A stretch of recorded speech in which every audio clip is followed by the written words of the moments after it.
bun. Let us know in the comments. Do you heat yours up or do you just eat it raw like we do? How are you feeling, mate? Because it's been a bit of a weird week. The last time we talked, we had an absolute battering of Spurs. What a day that was. Lovely day.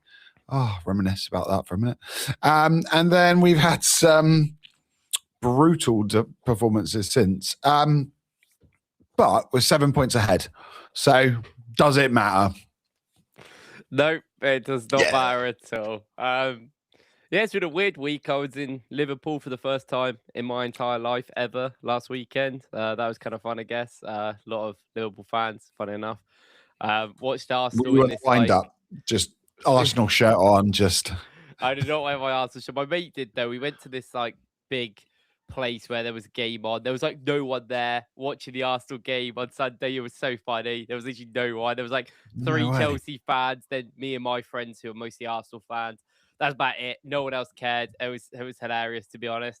And it was a funny win. And then the Brighton game was, I would say, stressful, but we got there in the end. So, and then obviously better news with some other teams dropping points. It's been a weird week. 2 teams dropping points as well. Oh my God. Isn't it mad that like the whole, and we'll get into it because I've put the title of this as the Arsenal complaint department is open 24/7. But we are massive. We're enormous. We are gargantuan because what's happening is City have dropped points. No one's talked about it. No one said about them bottling it, absolute bottle jobs. No one's talked about them, whining about referees. Oh, no, we don't get decisions. And everyone's talking about us and the way we perform, even though we've gone 7 points ahead. No one's talking about Tottenham, really. Like, again, insignificant. They're just, they're going to go down. And we should get into that in a minute. They will go down. I have a feeling they're gone, and I can't wait. Their form is horrendous. So, meanwhile, no, everyone talk about us. That's the main thing. Like, should we go through the matches, or do we just kind of go into all of the chat, mate? What do you want to do? We can quickly go through the matches. There's not too much really to say, I think, overall. I think the Chelsea game, we were decent. Like, at the end of the day, Chelsea always give us problems. I thought they gave us problems when we played them at home as well, in the Carabao Cup. It was kind of a similar game, to be honest. Not a lot in it. 3 set pieces. Just that was really it. Like, we really didn't get going forward, which has kind of been our story of our season, I would say. But Chelsea didn't really do too much. Like, there's certain problems that we had with João Pedro, who I still think is like probably been the best striker signing in the Premier League this season. I do really think he is good. I think all of his performances against us have been very good. Yeah, genuinely, he's on some absolute fire right now. Obviously, the hat-trick against Villa as well. So he's been really good. I think he was always a worry for me. I actually think he's probably the biggest threat they have going forward. Palmer was just like, there's certain moments in the game where Palmer does stuff where you're like, oh, that's pretty good. But there's certain moments where the space opens up for him and he just doesn't make the right decision. And it's actually been a bit of a problem that Palmer's had throughout this season where Chelsea get him in the spaces that you want him to be in and he just can't do what you want from him. And I think it's down to injuries. Like him, it's funny because him, Saka and Foden have all had problems this season through injuries, consistency.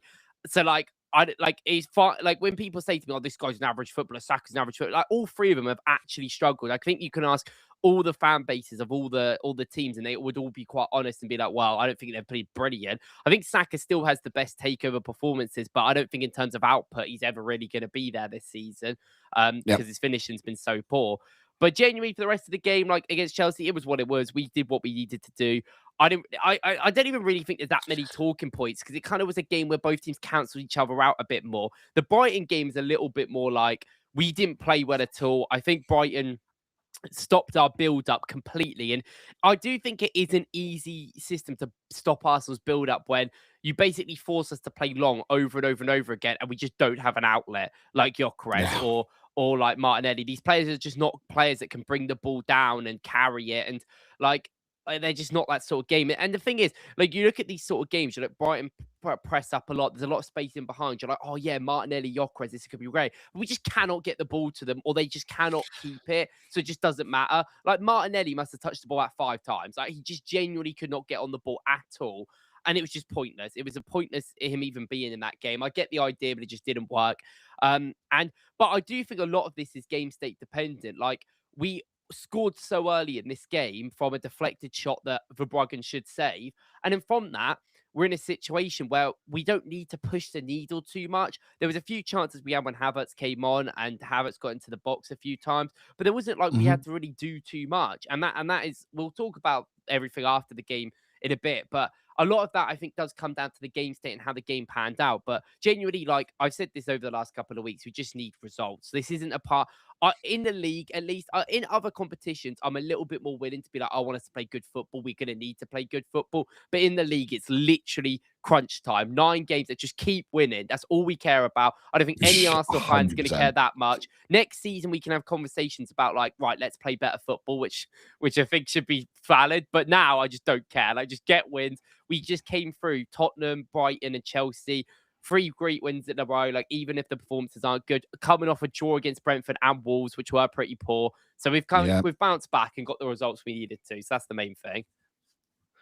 Yeah, I mean, it kind of overshadowed some things as well, because I think now Bukayo Saka becomes the 4th youngest Arsenal player to reach 300 league appearances, 300 appearances in all competitions.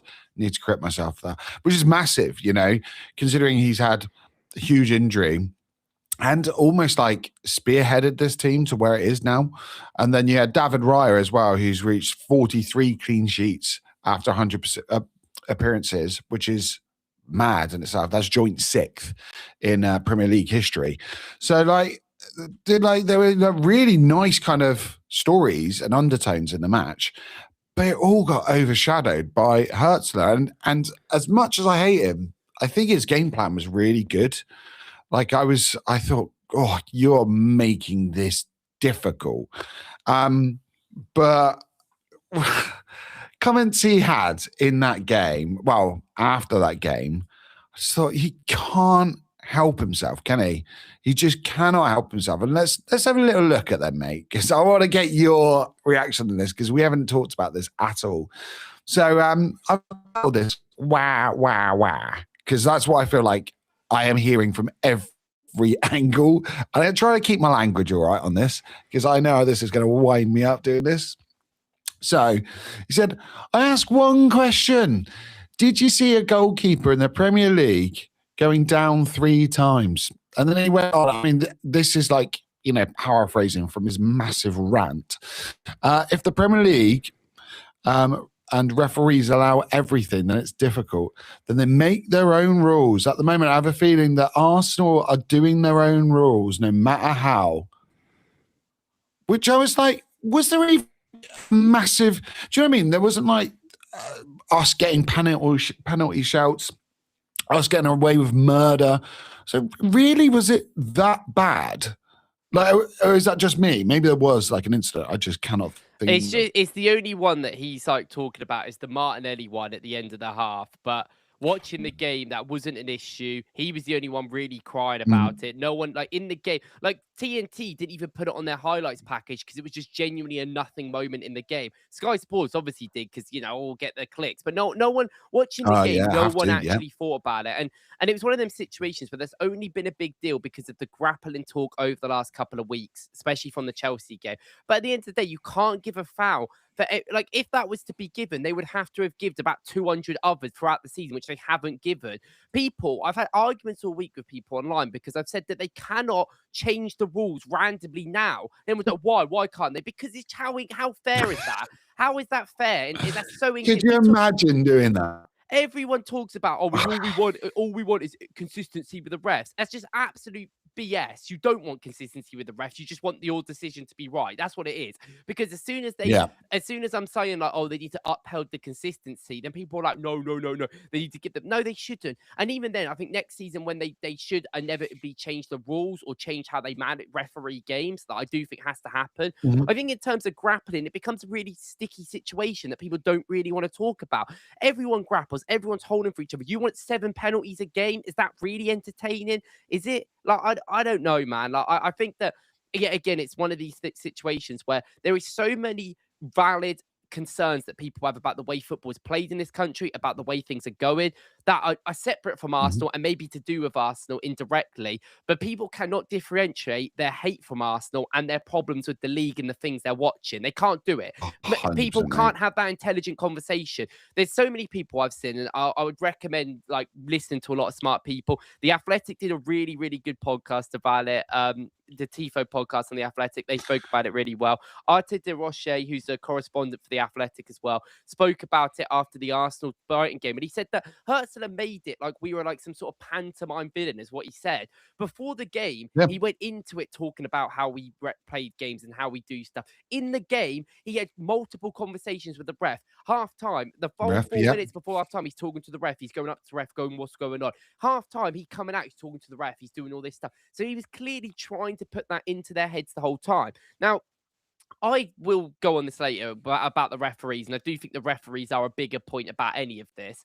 But it's funny because the hypocritical nature of just people in this country is that people want to blame the referees and all this stuff. But in this game, the crowd of Brighton were genuinely brain dead. They were so brain dead. And I get it. I get that you want your team to win and you're going to do that. But they were literally like, it went to the point where like, some of it is like, oh, fair enough, you're trying to get your crowd up.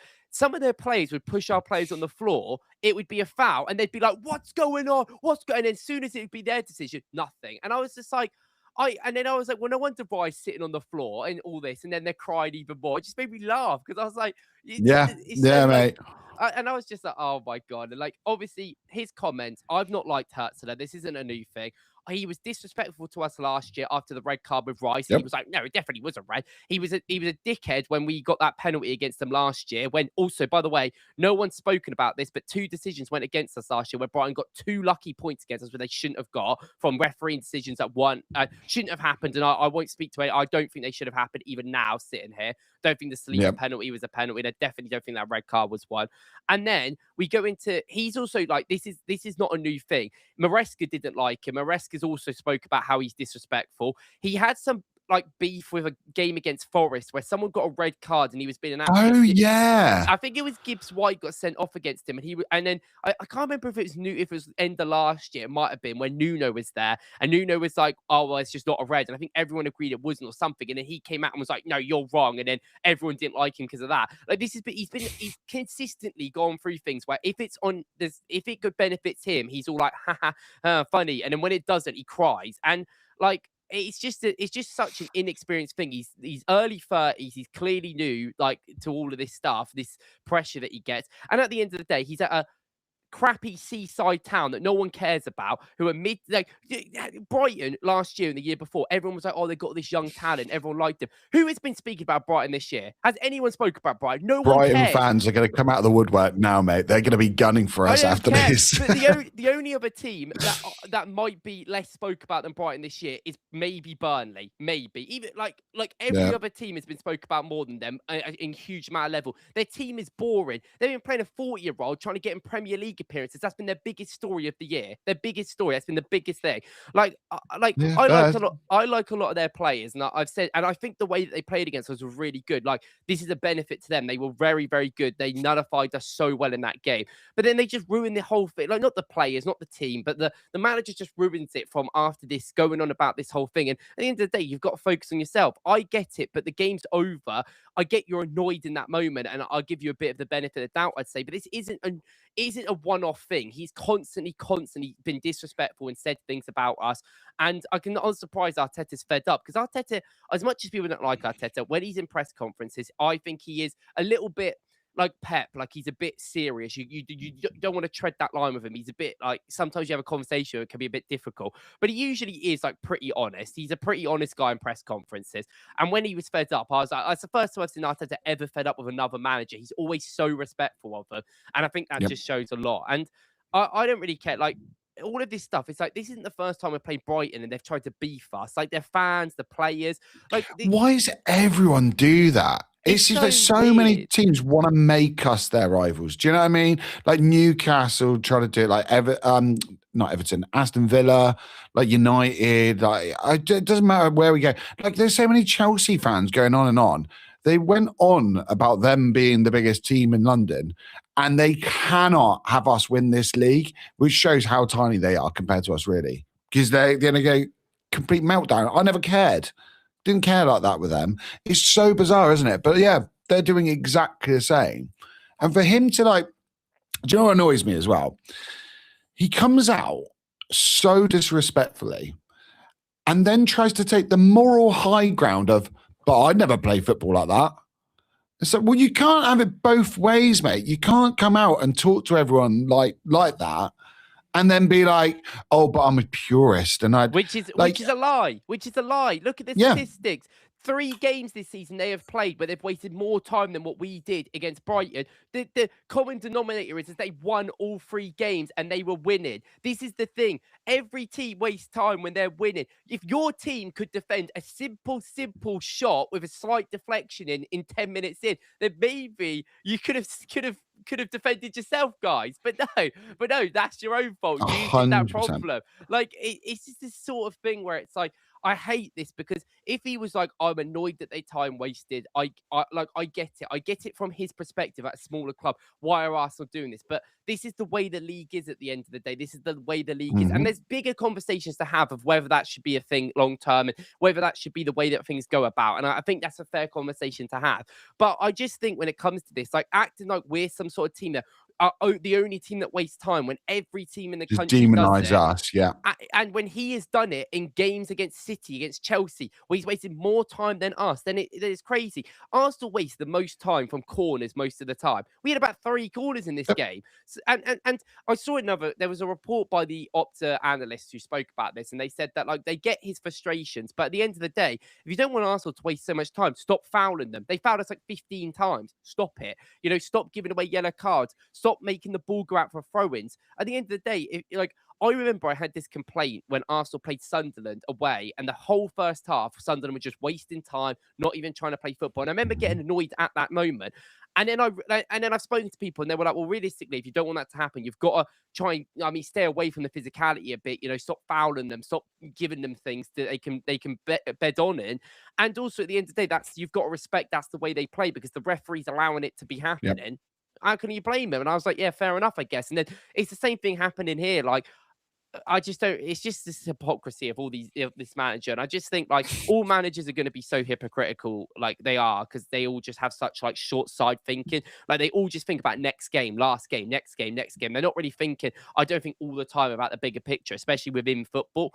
But like, this just frustrated me so much, because I don't care what Paul Scholes said. I don't care what all these other people want to say. But when it comes to the manager, it's like you just got to do better. But I will say, to my last point on this is that this is good for the league, because this is funny, this is drama, this is intent. Like, at the end of the day, people talk about, the Premier League's boring this year. I think there's been more drama from everyone crying all the time from every different aspect. It's actually been entertaining. This is how F1 is built on. No one cares. The F1 races are sometimes just boring, but the whole like sport is based on just the beat that everyone has around it. Everyone arguing and all the noise. And to be honest, I saw like some people on Twitter say that realistically, like, surely this is what people want. They want this animosity between managers and stuff, not all lovey-dovey all the time. And you know what? I think from that perspective, it's fine. Like, I do want more of this, because I do think it's better, but realistically, it isn't about our team all the time. I mean, yeah, like I'm starting to try and embrace it, as much as it does wind me up, and it really does wind me up. But I'm having to come to terms with, you know what? We're not going to be accepted, because no one wants us to win. Like, if we were a Leicester, everyone will be praising us, going, "Oh my God, look at that! Like, that's a real championship team. They're just grit, determination. Doesn't matter what you do, they're gonna find a way." But the narrative is because it's Arsenal, it's not that. And like, how many times did we hear that we were a soft team? We had no cojones, like all of these comments. And then suddenly now we've got players that are all over 6 foot and everyone's happy to just get involved. No, can't do that. And it's also like the way that these headlines are written. So this is from Sam Brooks. So the extraordinary amount of time Arsenal took to restart play an ugly win over Brighton. And it's that extraordinary when it's not. Because looking in and diving into the data, so he also put Arsenal took 30 minutes and 51 seconds to restart play during that ugly win. So he kind of repeats it. Again, it's ugly, it's awful. But when I started looking at this, so number one, for goalkeepers, who's there at number 2 for the goalkeeper that takes the most time to release the ball? Oh, is that your goalkeeper, Hurzeler? Is that Verbruggen there? And who's right down here as the keeper that's 3rd quickest to release the ball? Oh, it's David Raya. Like that type of thing, it winds me up even more because online everyone's going to go, oh, Arsenal, yeah, Arsenal broke the record. They had like that. They didn't. We broke our own record, but I don't think that's even in the top 5 for the longest game delays. So here we go. So our longest game delays. So we've got around 30 minutes for the top 2. 3rd is 28 minutes. Look at these in purple. These are the highest amount of time wasted in a single Premier League game. So it goes from Newcastle being the highest at 37 minutes, Villa second against us, may I add, 36 minutes. And the lowest on this list, what's this, the top 10? West Ham, that was 32 minutes. So there's an extra, like we're talking an extra 2 minutes on top of us for 10th place. We're nowhere near like that top 10. So it drives me insane. And yeah, I get it. We do take a lot of time at corners. I'm not going to kind of shy away from that fact. It's fine. But I think the whole league needs to just go, it's fine because everyone's doing it. Obviously, we can see that from the data. And if there is a problem with it, next year, then they have to address it. And you address it for everyone and you address it for the right reasons, not because Arsenal's winning. That's not the reason to do it. It is what it is. Let's go into punditry, mate, because you mentioned him earlier. We've got a young lad called Paul. Now, Paul says, if Arsenal win the league, this could be the worst team to win the league. And I kind of chuckled at myself because I thought, oh, little Paul, I think you forget some of us are old enough to remember you playing. So I'm going to take you down memory lane here. This is probably before you were born, isn't it, Reece? Are you born by this point?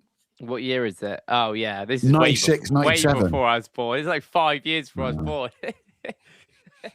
I know. In the chat, Alex in the chat is definitely born there. Gary, I think you're around. You were around at this point. I'm hoping. Maybe I'm not the only one. But 96, 97, United with a Paul Scholes finished on 75 points. Not only did they finish on only 75 points, but if you have a little look there at their goals against, they conceded 44 goals. A lot of those goals came in 2 particular games. And I want to bring this up because I haven't seen anyone put this online. I think I am the only person to remember this, which might say a lot about me on the spectrum. But nevertheless, they lost 6-3 against Southampton with Paul Scholes there. Okay, there he is, getting a last-minute consolation goal, because they were losing 6-2 after Roy Keane lost his marbles, as per usual. They also lost 5-0 against Newcastle, battered at St. James's Park, and they were played off the park that day. So for him to have the brass neck to kind of say, oh, Arsenal are the worst team to win the league. Like, come off it, mate. Like, you were in one of the worst teams, and no one talks about it because no one cares when you lift the trophy. Yeah. I mean, no one That's does. what it is. It's like the same with people who are like, oh, if Arsenal win the league, this will be unmemorable. What? Like it's like people said the same about Lando Norris winning the F1. What do you mean? He's the first person to win it in 10 years that isn't Max Verstappen and Lewis Hamilton. Everyone will remember this forever. If if you went through the history of like who won titles and stuff, I'd say probably the most forgettable ones are the teams that win it consistently. Of like, oh, did they win it this year? Or not? Yeah, I don't know. Like Man United have won so many like titles. Like some of them just blend into one because it's just such a mix. Like that's not a detriment to them, but that is the more forgettable ones. And at the end of the day, I don't like people used to say this about Liverpool and they won in COVID. There's going to be an asterisk, all this stuff. Like no one's going to remember it. Everyone remembers it. No one not forgets it. In fact, if anything, that's more memorable because there's no fans there. Like so it's even funnier. I just think. I don't know. People always abide by their own rules. I do think I made a video today about Hurzeler and Paul Scholes' comments. So if you want to see me, see more right there. But I spoke about when Paul Scholes said stuff. I don't think he wants to be on TV. He seems so miserable, and it almost just feels like he. He really is miserable, isn't he? I think he's yearning some toenails. That's what it is. I just think he does football because yet again he has to because that's his career. I don't think he actually cares. Like I don't think he wants to sit there and talk about Arsenal. I don't think he wants to sit there and talk about teams. He probably doesn't even know who like half of Brighton's team is, to be honest. Like at the end of the day, like in something that's such a prestigious job, and there's a lot of people in this country that would want to do it. I don't think someone in his position should be in that position if they don't care and don't even want to try. But I don't know. Like he always talks. He talks about like let's not give the trophy to anyone, whatever. Like the thing is, I saw H said this on Twitter. He's a very good tactics guy to do with Man United mostly. He works on the overlap actually. I mean, he said that he likes the fact that Arsenal and Arteta have kind of made the league as tight as it is. He's put everyone on these margins. I've complained about it, and I don't like always when we play on these margins in the games. But at the end of the day, if we win the league by sitting there playing relatively defensive football, winning 1-0, winning defensively solid games and being there together, we should get commanded for that because that is actually probably harder to do than going out attack. But then and at the end of the day, like you can't do that. No team in this league are being able to just dominate teams. Man City are one of the better, I'd say probably the best attacking team in the league, I would go up there and say. They just cannot defend, and they take that risk because they're so good going forward, and you have to take that risk if you're going to do that. We're not willing to do that. Our defense is our best part of our squad, so we lean on our part of it. I think that I genuinely, I think when I look at it, I think that we should be commanded to an extent. I know people will never give us the respect that we get. And I said this on a short I did as well. I said, the way that we play football, there is certain neutrals that aren't going to like it, even ones that don't have a bias towards Arsenal. There is going to be people that just don't like that style and they don't find it fun, which is valid. I get it. I completely understand it. But I feel like it's that common disconnect. People just don't know when to differentiate like what the problems in the league are and Arsenal and from each other.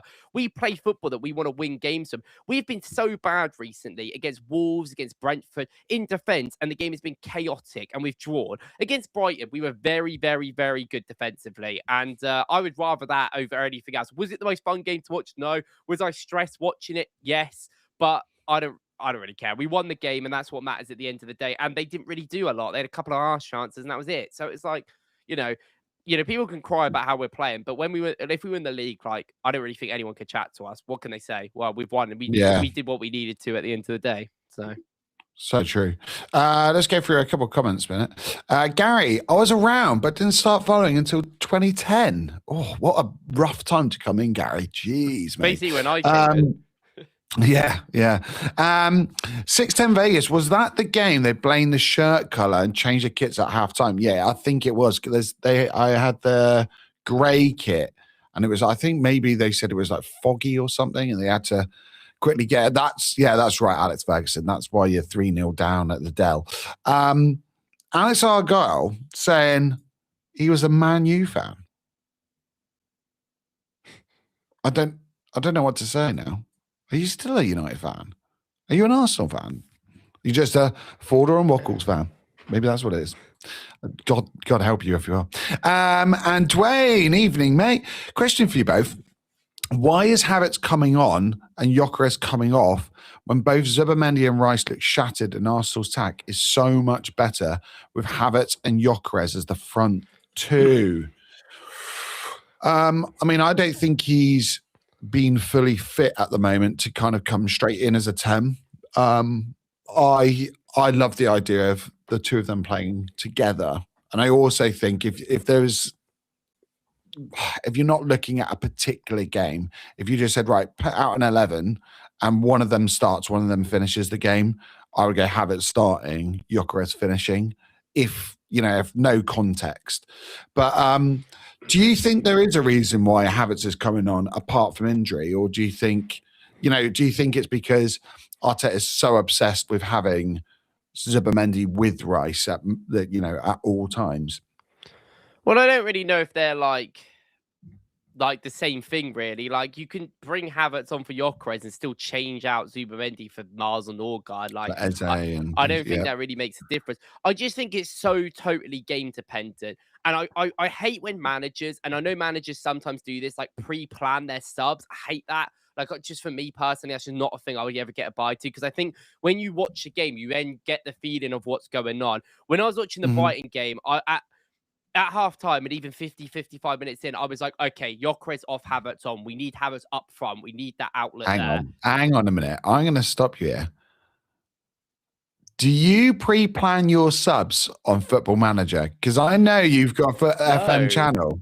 No, why would you do that? It's all about feeling. I'm like, oh, we're playing bad. The striker's awful. Get him off. Like, I'm just checking because that's the type of thing I would do. I'd be like, all right, I bring in my 16-year-old little Dowman. He's coming on for 10 minutes at the end. Continue though. Sorry, I just double checking. No, I just never would do that. I get why they do it, but that's just not like me. I think in this game against Brighton, we needed Havertz on up front for Gyökeres. Gyökeres, nothing was sticking. Like, we didn't have a shot for 70 minutes. I'm not going to lie to you. I mean, it's not the first time this season we haven't done anything.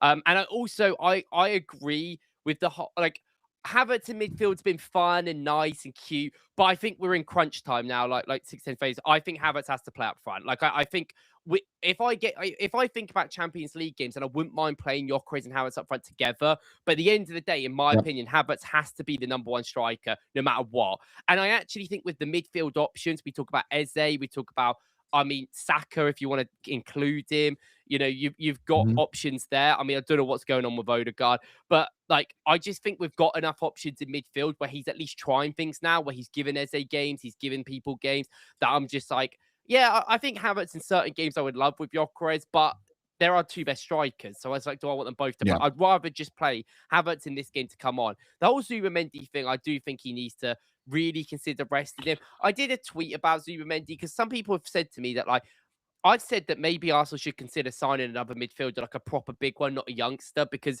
I don't know what's going to go on with this future of this midfield. Everyone's gone, well, yeah, but it's very soon. But is it soon? It's been 3 months, and I don't think they've particularly been very good together. Maybe that's fatigue, maybe that's fitness. And there has been some games they have worked really well, like Leeds, they were really good. Villa, they were really good in December. Like, there is games that Rice and Zubimendi have worked well together, but I just don't know. There's just not enough progression there. There's not enough passing there, in my opinion. There's not enough tempo setting, in my opinion. There's some problems that I see that I'm like, I don't know if fatigue's going to fix. And I don't know. I don't hate it as an option at all, but I would like Arsenal to have an option to do something else. I'd like us to be like, oh, he's not playing well, bring him in, because it's quite clear he doesn't like Norgard in that role for whatever reason. I know Norgard's come on a bit recently. He did come on for Zubimendi in this game, actually, with 10 minutes left, and thought he was broadly fine. It's funny that. And like, I think that, like, I don't know. I just want Arsenal to have a proper midfielder they can bring in and be like, okay, there's at least a little bit of a level there. I know there's been links to Tonali. I know that Anderson have won. I think Anderson's going to City. I just think that's going to happen. Mate, it's funny because you've almost read my mind, because I've been thinking. I think we talked about a player in particular when we did last summer. Do you remember our transfers?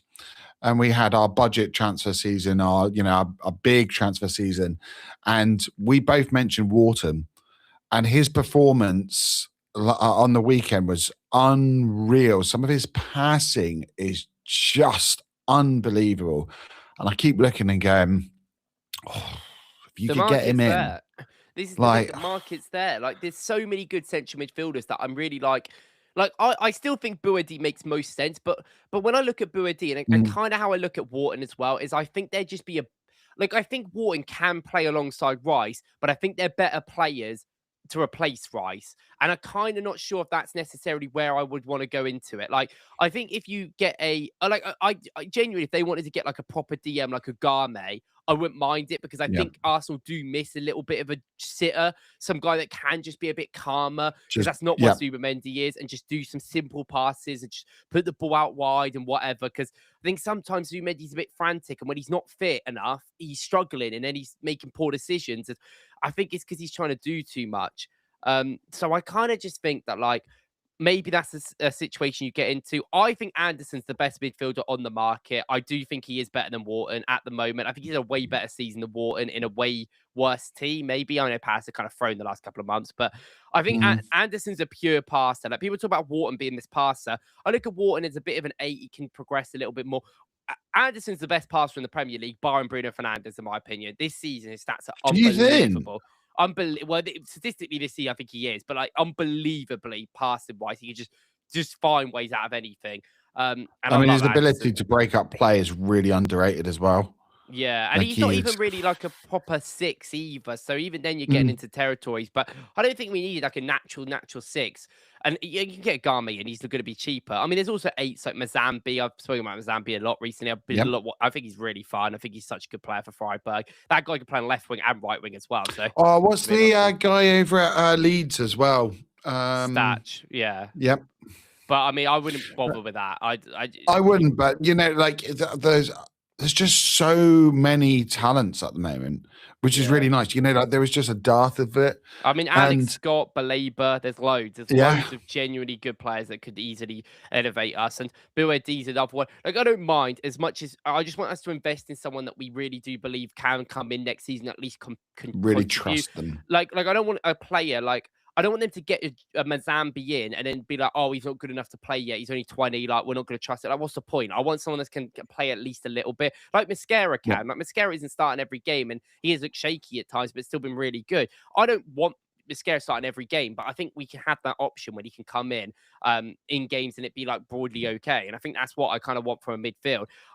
There has been rumors about Zubimendi leaving because apparently he's apparently like maybe him and his family want to go back to Spain, which I don't know how true it is. I would think it's probably unlikely, but it's quite clear that we need to like figure out this midfield. The midfield's our biggest 100%. issue, and it's our biggest issue right now as well. People can talk about the attack, and in games their attack has been awful. But against Brighton, against Chelsea, a lot of the time we're struggling to get the ball to the attack. And that is down to the midfield. That is down to progression. That is things that Odegaard just did in the team, and he's not here at the moment, so we have to deal with it. And I don't know. I feel like I want some changes in the midfield. I'm not sure if I like this Rice-Mendy partnership for the future, but we'll see how it goes. But I don't know, take, mate.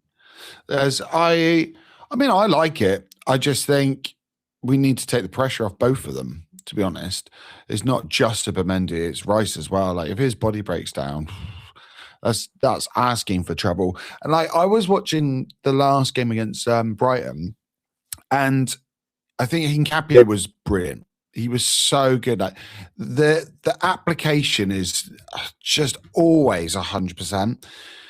My worry sometimes is the ability to help us in build up, especially when we were missing Saliba. I think it was really, really telling. And Calafiori gives us that. That's one element that Hincapié can't really replicate. But if we had a more functional midfield, we probably wouldn't have to rely on him as much. And then it takes away that problem, that it negates that. And again, I mean, mate, you should have a YouTube channel with analysis on it. You really should. Because you hit the nail on the head about it's not just the attack. And I think sometimes we look at teams and we go, oh, the attack, like it's just a separate unit to the midfield, and the midfield have got nothing to do with the defense as well. Like, they're all part of the same machine. And I said about it before, about the Liverpool team that won the Champions League, and how I always thought, God, that is the worst midfield to ever win the Champions League, surely. But it's not about the individuals, it's about how they functioned and how they platformed that attack. And they really did. Like for Firmino, Mane, and Salah, it was unreal. Like it worked. And I just don't think we've quite worked that out. Maybe if we can get someone like set in the 10, it makes a big difference. Maybe if we can start rotating Zubimendi a little bit more, it makes a difference. But it's not quite clicked, which is mad to think how good this season has been. Like as we talk right now on the 6th of March, what an amazing season we're having. And it's still not quite right. It still doesn't look fluid. It doesn't look like we're at our maximum, which is quite worrying for maybe the rest of the league. Maybe that's why everyone's whining. Let's go on some more whining. Talking of whining, so I had to bring this one up because there's another United ex. Peter Schmeichel said, "I have never in my life wanted a team to win a game of football more than Liverpool today. Arsenal bring an ugly brand of football to our game."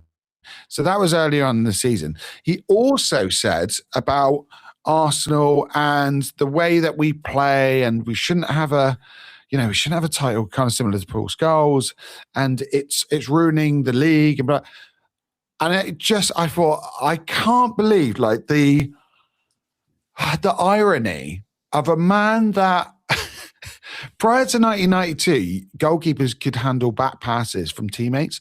He went to the Euros and just completely abused that. And they had so badly, they had to change the rule set. Like he more or less single-handedly changed football ruling.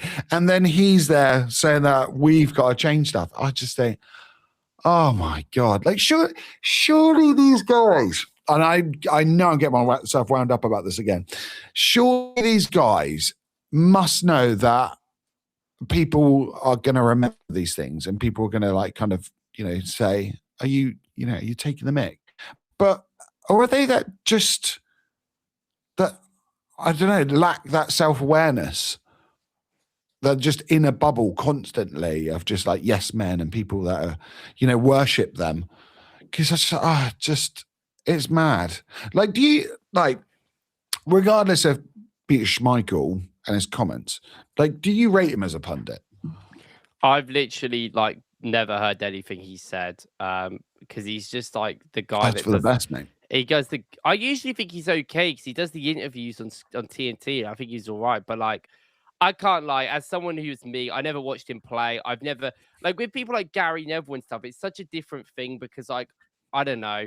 It forever since I was like 10, he's been rammed down your throat at some extent of like playing or commentary. People like this, I just don't have any like care about. Like I just don't. Like, I don't care what he says. I didn't watch him as a player. He's a goalie. I'm not going to go back and watch clips of him.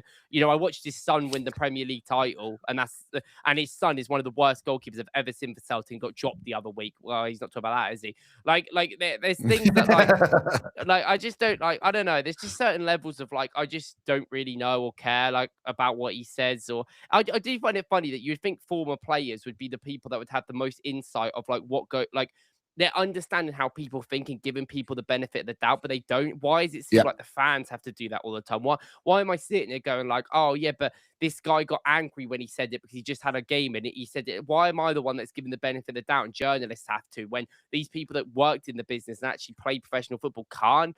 Like, this is why I always take like everything they say with a grain of salt. Because I'm like, there is just simple like mental exercises that they would have known that they just seem to have forgot or not care about. And a lot of the time it just comes to being like, these people aren't like insanely informed at the end of the day. They are people that used to play football and obviously knew a lot about it then, but they are a lot older now. And at the end of the day, they're getting hired to do these jobs because people know who they are. So they go there, they basically just say their opinion like anyone would when you go down to the pub, and it's on TV for hundreds and millions of people to see. But ultimately, I don't think some of these people have that degree of success of like knowing how to speak properly in front of cameras and knowing what to say, knowing what to say, and being a journalist. There's such a different aspect of being actually informing people and telling people than just your opinion. I think your opinion is fine sometimes, but I said this, my criticism of Gary Neville the other day was that like everything he does is in his opinion, his feelings. He feels something and he tells people. But like there's a certain moment where you've got to just like the whole João Pedro one is a great example. It's like I get why you say that and stuff, and people might not care overall, but in that situation, you just got to be like an actual co-commentator. Like I saw like people talking about Ali McCoist. Like Ali McCoist was like, there was like in the Newcastle game, they were like, there was a shot that went in or something, and he was like, oh, maybe the goalkeeper should save it, but that's not a conversation for now. And someone on Twitter was like, you're the co-commentator. That is 100% a conversation for now. What do you mean? As the goal goes in, it might be the perfect time, Ali. But all he does is go like, oh, what a goal, what a goal. You know, I'm watching the Spurs game yesterday, and Solanke has a shot that the goalkeeper, Dean Henderson, doesn't move. He just sticks a leg out, and they're going, oh my God, what a save. They went on about it for 10 minutes, and I was like, oh my God, this over-performative like commentary is just so annoying. And I was like, is it because he's English? Is it what is it? Because I was like, that save is not that good. Why are we like giving it credit? And I was like, sometimes in football, I think they don't give credit to the right things. Like some guy does an incredible thing and they're like, nah, don't care. But oh my God. And that's something Gary is very good at doing. I think he really sometimes understands like when goals go in, like when it's a really good goal, when it's not. Something that Gary's very good at doing is building up hype, whether it's good or bad. But sometimes he just says things on co-commentary, which I'm just like, what is he doing? Like the whole Martinelli thing where he pushed him over and called him an idiot. I've had hundreds of conversations with people that have been like, oh, yeah, but he can say that because that's how he felt. I'm sorry, I did a degree in journalism. That is just not what you can do on TV. Because what that does is that incites hate on Martinelli. Martinelli would not have got the amount of hate that he got if Gary Neville didn't say that on TV. And people could go, well, I don't agree. Fair enough, but that is the truth. Like, that is how people think in this world. People don't really... Well, we had the whole thing with Miles Lewis-Skelly because of that. Yeah. You know, that just drummed up. And no one would have cared. And I'm not saying that's why he is where he is now, but it has an effect on a player. Like it's the same with anything. It's like Henry Winter, who is seen as one of the biggest journalists in this country, writing like a 20-page like article on Twitter about Miles Lewis-Skelly not playing after Hincapie's just come off the 6th game where he's been one of the best players at the club. And it's just like, it's just not the time. Who is this for? Is this for people to incite hate? Like, I don't get it. I just don't get things like that. I just think understanding, being self-aware and understanding the feeling is the biggest thing a journalist has to do. And I'm not saying it's easy because sometimes I get things wrong. I say things at the wrong time and when they're not supposed to be said. That is something that's going to happen when you speak so much online. I get it. But it's just such a thing that you learn when you do journalism. Like, it's things you've got to implement. And it's just stuff like the João Pedro one. I couldn't listen to the commentary because I was outside. I was in a place, so I couldn't really hear what he was saying. So, like, obviously in that moment, I didn't really like care too much because I didn't hear it. Yeah. I know a lot of people have been so frustrated though all season that Gary Neville's been on commentary for Arsenal for so long. I would love to see some statistics about it, but I just don't know. Like, I'm not going to go look either. But it must be like around 70-80% of games he's commentated on, at least in the league. He's commentated on so many. And that João Pedro one is one where it's like, okay, he doesn't know, he's just guessing. But it almost feels like from an Arsenal fan perspective that he wants it to be onside. And that's the real thing that a lot of people get annoyed about. Because it was when the footage kind of replayed and you immediately, like just looking at it, we've got the image up on the screen. You immediately went, well, he's off. You know, you don't need a second look at that. That's not one where it's touch and go and you go, oh, hang on, is that... You know, has that been stopped at the right time? Did they need to take it back a frame or two? It's just clear as day. He's off. That's fine. Job done. And Gary just kept going on. I was like, what are you doing, mate? It was almost like, you know, when someone has an argument and then they dig their heels in and they know they're wrong, but they refuse to lose this argument. And it doesn't matter. They're going hell for leather now. It was like that. And I feel like, mate, this isn't the one. This is not the one not to keep on going with. Like, it's so... Yeah. And it's the thing, I think if Gary Neville made this mistake and it was an honest mistake, Arsenal fans, I don't really care what other people think of this situation because I've said this so much. When Arsenal were playing, that's at least like most of the audience, or like you're playing Chelsea 50-50. I think they're the most important people. I respectfully don't care what neutrals think in a game. If I'm watching Tottenham and Palace, who cares what my opinion is? It's not my game. Even if I want Palace to win, it's nothing to do with me. So like, in this, I've said this so much about this, and it's like I think people are willing to give the benefit of the doubt to Gary Neville. And I made a post about Gary Neville on Twitter, and loads of United fans are like, I don't really get it. Like, he seems quite like nice to Arsenal, and he is like on his podcast, he is quite complimentary of Arsenal. But there's so many years where he flip flops and he like belittles Arsenal fans. He belittles Arsenal. Remember the Newcastle when the ball was out? He had that whole piece on Sky Sports, basically calling all Arsenal fans dumb. You remember at the start of this season, he did a prediction when, I'll be surprised if Arsenal could compete. 2 months later, he said if we don't win the league, it's a joke. Like, I'm sorry, this whole flip flopping, like opinion-based thing, we remember because other fans won't remember it because it's not about their team, and I don't expect them to. But Arsenal fans do, because he does this all the time.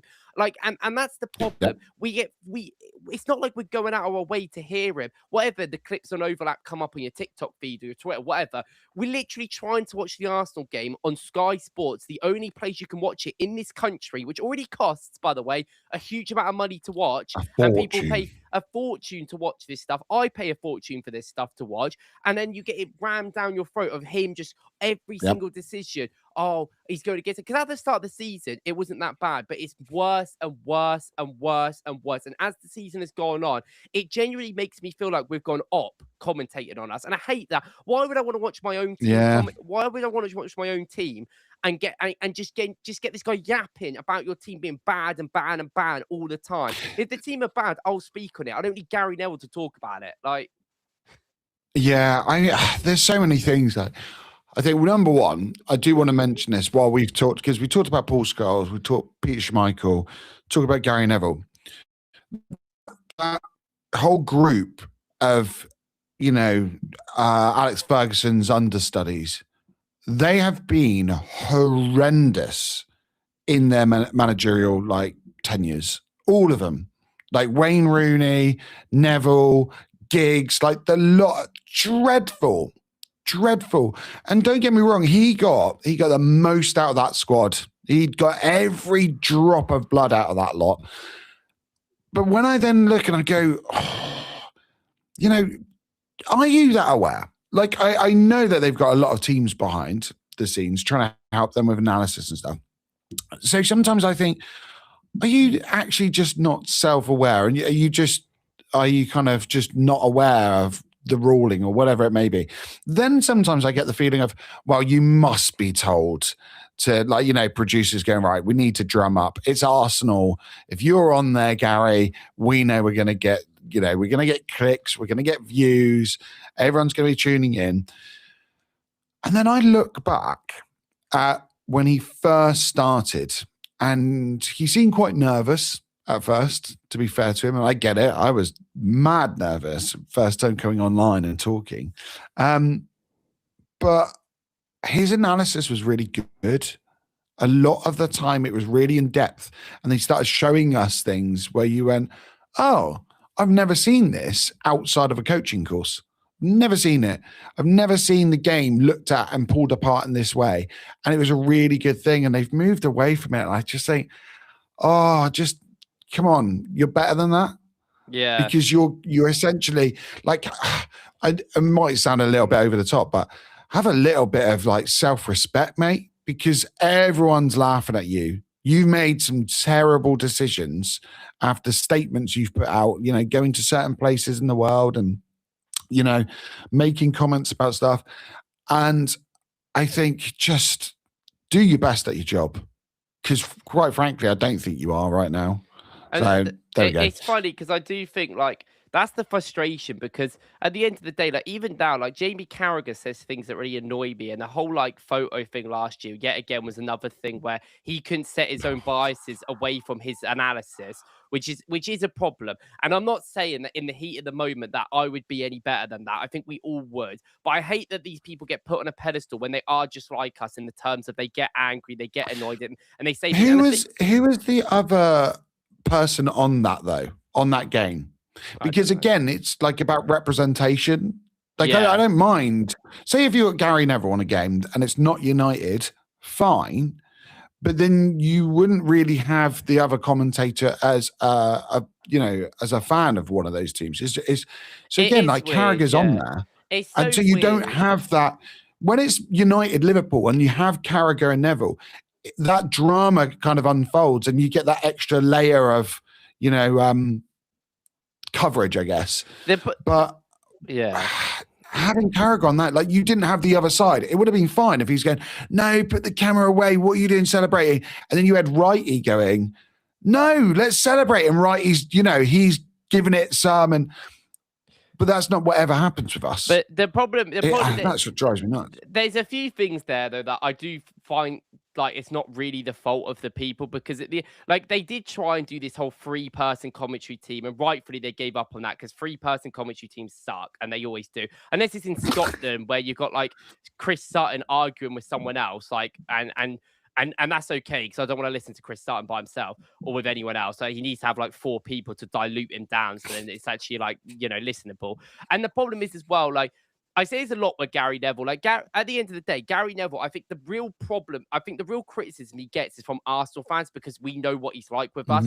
But I don't know if he gets the same sort of stuff with other fans. So at the end of the day, most people that watch him will probably be fine with him, other than Arsenal fans. So actually, you're not really pissing off all of your people watching. It's kind of the thing that people do on social media now, where they really target one group of people, which happens to be Arsenal most of the time, because we are one of the biggest fan bases, especially online, and very reactionary stuff. So people do just genuinely target Arsenal, but they know that a lot of other fans will be like, that's funny, and like him.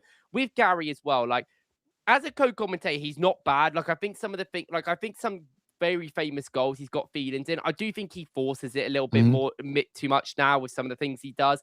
But I don't mind him. Like I know he has a good mind for the game, and that's the frustrating part. Like Jamie Carragher only just sits on the tactical board now. He's been way better when you sits down and actually analyzes stuff. And I'm like, oh, Jamie Carragher does know a lot about football, and he can do this. And it's like it's crazy that. And like in the moments, I get they get things wrong, but Gary Neville, I just don't think is held up to the same regard as other people, because he can just do what he wants and say what he wants to an extent. I think a lot of actual Gary's opinions outside of football are quite based and fine. Like I kind of think, and he's had loads of criticism for them. That's the most time he gets criticism, because that is his audience. His audience are the people that he probably doesn't apply like he likes, which is funny to me. But like I just find it all the time. It's just like, why are you trying to rage bait Arsenal all the time? Like, we're watching a game. Like, after it, I get it on the overlap if you want to have a little dig at Righty and stuff and say whatever. I get it. Like, I don't agree with it, but I get it. I understand how it works. But doing it all the time on co-commentary, it just gets frustrating. He's not the only person. There's many commentators, especially co-commentators at it. And I think co-commentary in its own self is probably the worst journalism form right now in the UK. I think commentary as a whole is pretty bad, but I do think co-commentary is on the floor, because no one even tries to analyze games. You get people like Ali McCoy, and that's why Ali McCoy gets like things. But I've been very critical, because he doesn't analyze games. He just says, "Oh, what goal," and that's it. That's all he says, and it's like, great. But anyone could do that, like realistically, like, and I'm like, personally, what I would want a little bit more is someone to be like, oh, look, that's a goalkeeper's fault, or look, the goalkeeper needs to move his foot there, or so. Just little details. You don't need to go into a full tactical thing, but when you co-commentary, you've got to balance out the commentator. We don't know. I don't know what the teams that the commentators support, like none of them really. It's not really a big thing. They're there to do a job, and they do it. I get co-commentaries a little bit different. You have to give your opinion a lot more than just talking about what's happened. But I just feel like a lot of the time it's just always like, if Arsenal fans are watching a game, can we just like have someone that like at least gives us respect? You don't need to like us, but at least gives us some sort of respect, or at least looks at things fair, like 50-50, or like sometimes I think if a decision went against us, people would be like, and the commentator said so, it's fine. But we're not the only team I think have had this commentary issue. I think commentary is a bigger part. I've seen United fans talk about it. Like Dan Burn elbowed one of the United players the other day, and the commentators were like, oh yeah, he just touched him a little bit. I've seen Joe Hart on the Man City game when Rodri took someone out on a yellow, and he was like, oh, it's a foul the other way. And I'm like, this just seems to be a problem. Like the Foden one recently, where they're like, oh, a little tap. You know, what? Like, what are we doing here? I just think co-commentary as a whole is messed up in this country. And realistically, you're getting people that haven't done, like, respectfully, haven't done degrees, haven't done, like, broadcast journalism, like, masters. They haven't got that experience, and they just played football, some of them. That's what, and if you're going to go for that, well, then it's going to be quite a poor level, I think, to be honest. Kind of leading on from that. So let's just go with 610 a sec. So he's saying it's the Northwest bias altogether. 80% of refs are Northwest, 80% pundits Northwest, players 80% of titles Northwest. Like it is interesting, isn't it, that you do have this kind of representation from a certain district or certain area of the country and nowhere else. Like, it is bizarre. Cheers, Argyle. Hope you have a good one. Do you think, with the amount of investment in football and the amount of, like, investment from fans, you know, like you talked about Sky Sports and the cost is outrageous. Should we be able to kind of select commentary? You know, like have some, because there has got to be some very intelligent people in terms of tactics. There's got to be some people who have gone through, like, say, the journalism degrees like you're talking about and really worked their way up, you know, gone and done like cricket, gone and done hockey somewhere, like done commentary of all sports, really understand the art of commentary because you don't have to have these big names and have the option to be able to go, oh, I'd like to hear the fan commentary. I'll hear, you know, this analyst's commentary. Oh, if you want to listen to Gary Neville, you want to listen to Ali McCoist, like, again, 610, just even the crowd, not any talking, no commentary, and just be able to go commentary off and just hear, kind of like we did with COVID a lot of the time. Do you think that's what needs to happen now? Or is it just a case, just get people who are better at the job? I just think the big problem is there's a big disconnect, probably what I want, but definitely I think in the UK just genuinely, because like you see it a lot and with TV and how things work, I think everyone in this country has some sort of entitlement with everything. Like you see it with the football. As soon as anyone puts any money in stuff, they kind of think that they should get what they want, sort of thing. Like I saw it in the Brighton game, and I saw fans being like, "Oh, I went all the way to that. I paid all this money to go to this game, and it was bad." It's like, well, you knew what you were getting into before you bought the ticket. You're playing Arsenal. Arsenal already aren't that much of an interesting team. And also, it's not for your entertainment. This is a professional sport. This isn't Game of Thrones, buddy. Like there. I know that is a whole like proper conversation we could like someone else could have, because entertainment over sport factors is a very big factor. I know people are very 50-50. People are very opinions. So I am more on the fact it is a sport, but I get the entertainment. So I get people want to be entertained. I'm not saying they shouldn't ask for simple things like that. I'm not saying that at all. But I'm saying like it's the same with the darts, where people were annoyed at Luke Littler because you know, they were cheering him and then booing him one game or whistling. And it's like, we pay your wages. Well, you don't really, do you? Like it's like me buying one thing off Amazon and then going up to an Amazon driver and be like, I pay your wages, buddy. Like, not really. Like maybe a little bit, but not really. Like, it's not really how it works. Yeah, I get your point. Yeah, it's just not how it works. But like, I think in terms of like how I look at it, like I don't mind these big names, but at the end of the day, you have to have these big names on it.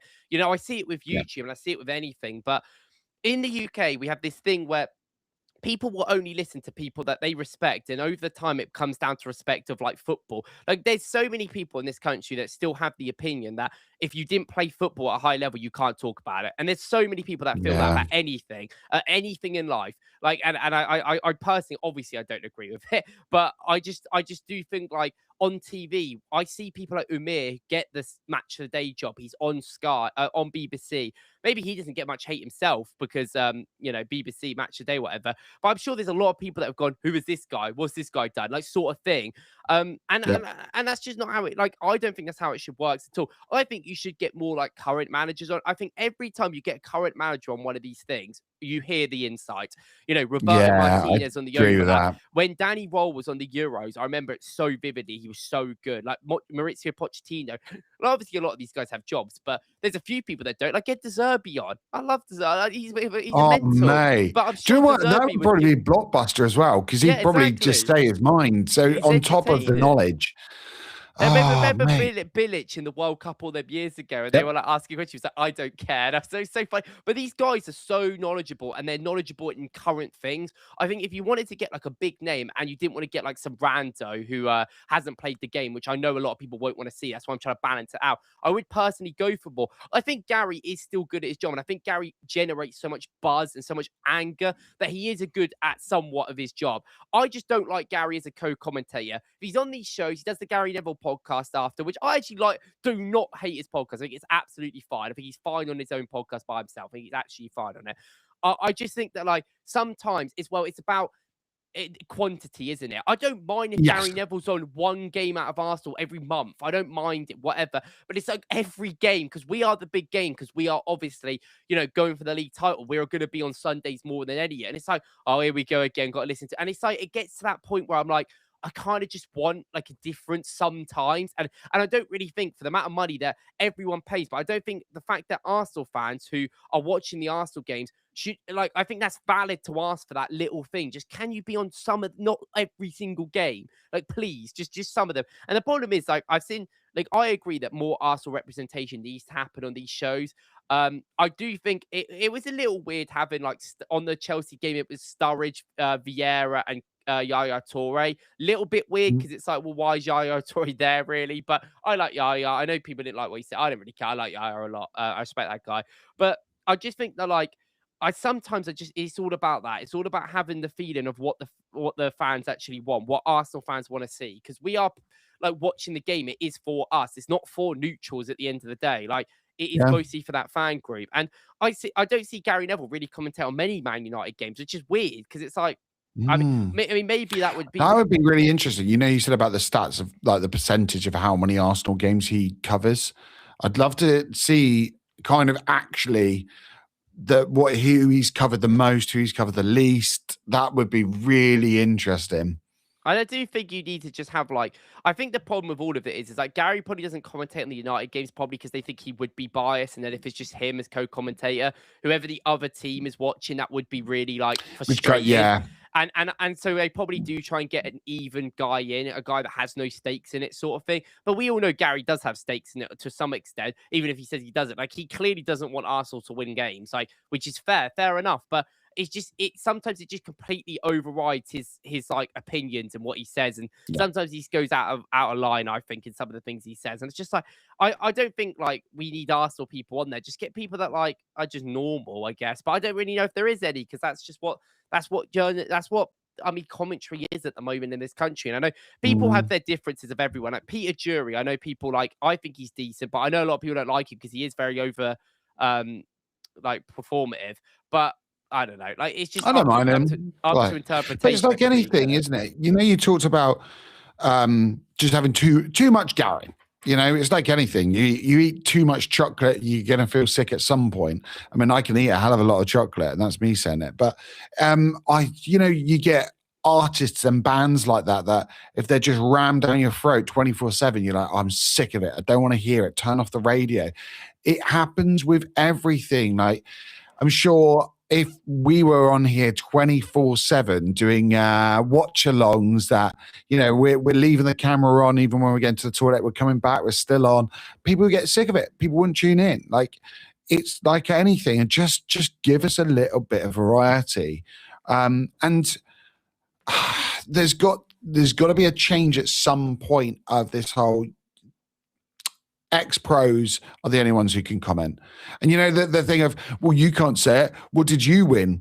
It's like, well, all right, have a look at the managers. A lot of the time, the best players are not good managers. It's not always the case. There are some. Like, could we get someone like, some of the, like, data analysts who are working for Premier League teams? Get one of them to come on and just talk just a little bit. Doesn't have to be as a commentator, but like post-game or pre-game, have a little chat with them, like, oh yeah, this is something that we notice, or just give us a little bit of insight, another voice. because hearing the same voice again and again and again, it's not good for anyone. It's not good for them either, because eventually that's where you get to the point and people go, do you know what? We need to pull you. We can't have you on any coverage because everyone's sick of you. And so just little and often, it is what it is. It's and just play to the strengths of the people. Like when, like it's not too bad. Like I think when football's actually on, but I think the biggest disconnect is when football isn't on and we're in the summer and we talk about transfers. Because if anyone knows anything about transfers, I'm sorry, it is just way more people that do tactics and analyze and scout than it is like Gary Neville. Like they can be told things and learn it, but they're not sitting there watching hours and hours of footage of players over and over again. They're just being told a little bit of what maybe the top end thinks of anyway by analysts who are doing all the work. And I don't think Gary's like particularly bad at this. Like, I actually think he's okay when it comes to some signings, but I think like, I remember that it was a clip ages ago, like Graham Souness, who is never anywhere, by the way, anymore. But I remember before he used to criticize signings and stuff and criticize managers coming in. And everyone was like, you just never watched them. Like, how would you know? And that's the sort of disconnect I think is so hilarious. It's like, how can these guys talk about it when, like, you know, realistically, who cares you played football 30 years ago in the Prem? That's not going to make you know who Robert De Zerbi is when he was managing Shakhtar and Sassuolo, is it? Like, that's just not going to know. You're just not going to know. Like, do you know what? You know, I don't know if it was Gary Neville. I remember there was someone that said about Gerard Piqué being a failure, and like, oh, that's not, you know, and how he defended, and some of them replied going, have you seen how many Champions Leagues he's won? Have you seen the international trophies he's won? Like, okay, that's not how we do it in Britain, but like, look at his career. He has like the elite career. The career people dream of. Like, you can't just say, and it just takes, you know, having a bit of balance. Okay, that's not what I like in my defender. You know, when you have like, oh, who is the best centre back of the Premier League? And they're like, oh, is it Terry? Is it Ferdinand? That's always the kind of discussion. And I'm like, well, Alan Shearer is the highest goal scorer ever. And he said Tony Adams was the most difficult. He was the best pure defender. Like, I would presume Vidic is the player who's got more players of the year titles as a centre-back. And so you start going, but they're never in the conversation, those type of players. They're never there. And it's to do with your personal preference. But I think sometimes with these discussions, especially when you're a mainstream media, you have got to show both sides of the coin. You know, it's got to be a balanced discussion.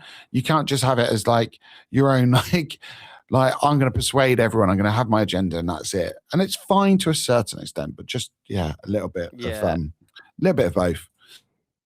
Yeah, it's the same with all player comparisons. Like, I hate when players get compared. Talking about, which it will no doubt do in the summer when the season's over. But Bernardo Silva, another person with opinion, all 50-50s have gone against us. Mate, I don't know what to do. It's just something he's just angry after the game. Like, there's so many 50-50s that haven't gone against them and also that have gone against us. Like, this whole, like, random week where everyone's like, every decision's gone for us, or where realistically, like, the same decisions have been upheld the entire season for us, which is like, wow. Yep. Thanks for being consistent. Like, people are crying because Haaland maybe should have got a pen, but he shouldn't have got a pen. We got the same decision. I said we got the same decision against Newcastle, but someone replied to me saying it's more like the Saka against Bayern one, which I thought was actually a very good comparison. Yeah. And I'm like, it's literally the same. Like, people never cared when we got them decisions, and I was crying at the time, and I was like, well, what's going on? But if they're not giving it now when they didn't give it then clearly that's just the rules then, I guess. Like, I'd rather than be consistent. Everyone says they want consistency, but they don't want consistency. They just want their team to get their decisions. I want consistency. And this is where fans have got to, especially rival fans have got the biggest voice. Because when we come out, and I'd like to say that, we all have our biases, and football is such a tribalistic game. But I'd like to think most people would go, Ford and Wackles, they're pretty honest. Like, I can quite often go, oh, fair play, yeah, that's probably, it's probably like the Rice thing. Rice last week, I'm going, it's probably penalty. Like I'm happy to say that. I don't have to shy away from those kind of conversations.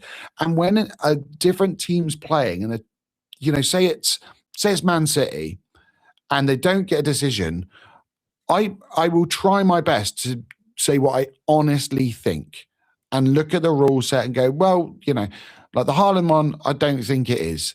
The handball with Bernardo, I think that's probably a penalty.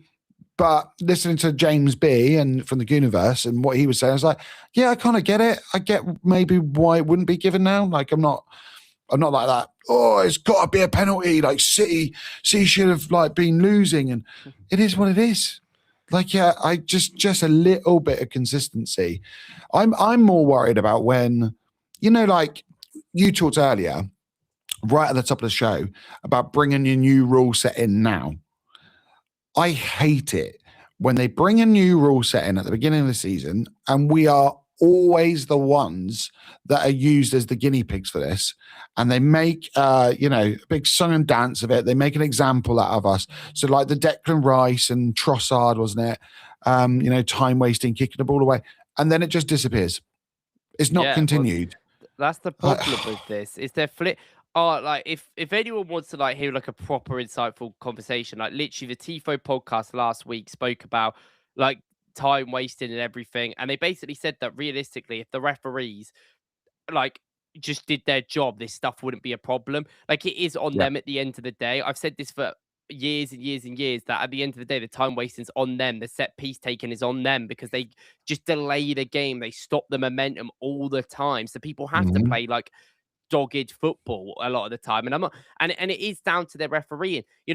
David Moyes said this a couple of weeks ago, but realistically, the grappling in the boxes happens because they're scared to get involved. So people have just taken that to another level, and all teams are doing it. Yeah, exactly, and that's because that's allowed now. Like I think with the grappling as well, like people are going to talk about this and be like, they should change it now. But one, you can't flip flop midway through the season, because they do that with, like we're saying, with the time wasted. And that was just a bad decision for everyone. Don't flip flop, because then it does make it look like it's a bias or you've screwed over a team, because there's certain moments and certain seasons happen.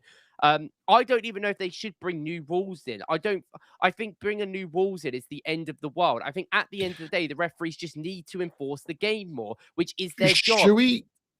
Should we go through some of those rules a minute? Like the talk of, so let's go with, the Wenger one.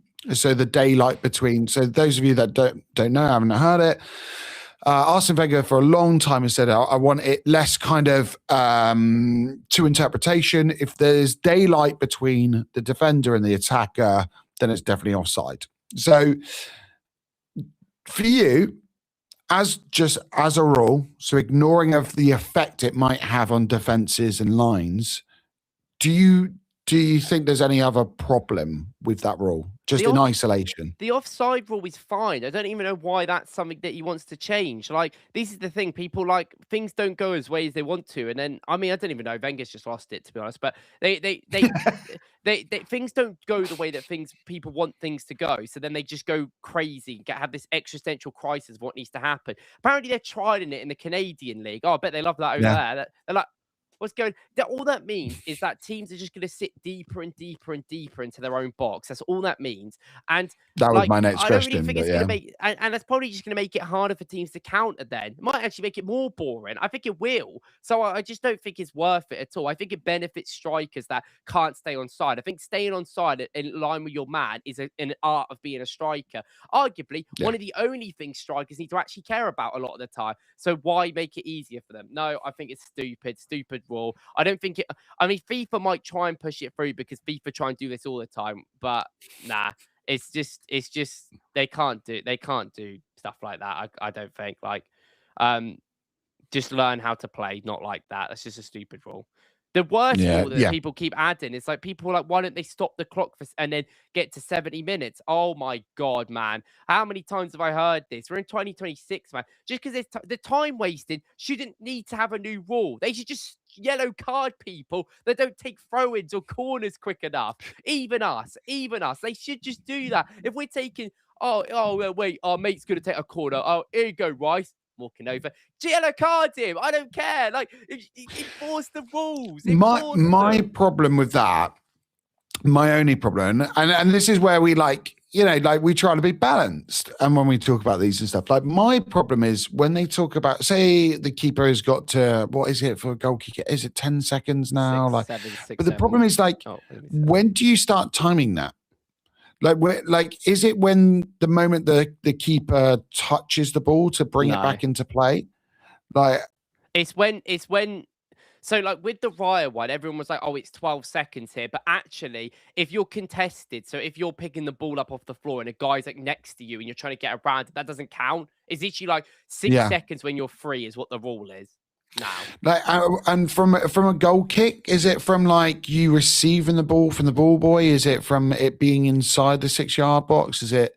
I don't even know if there is a rule properly with goal kicks. And that's the thing, isn't it? It's that thing of you have to make it quite clear, because when there's interpretation, that's where we get the problems. But we've seen that with PGMOL, where they kind of go, oh yeah, well, and they always play it both ways because they basically back each other up, and that's where I get frustrated, and that's where I kind of look at the stopping the clock and go, I've seen it in rugby for a long time and it works. I've seen it in multiple sports, and I get if you don't want that's fine, but we have to make sure that we have something clear, using their term, clear and obvious, so then it's not left up to interpretation. We don't have this inconsistent thing of, well, David Raya's going to have a yellow card here, and meanwhile Verbruggen can just take a year on the ball, whatever it is. But if you enforce this early, then they won't.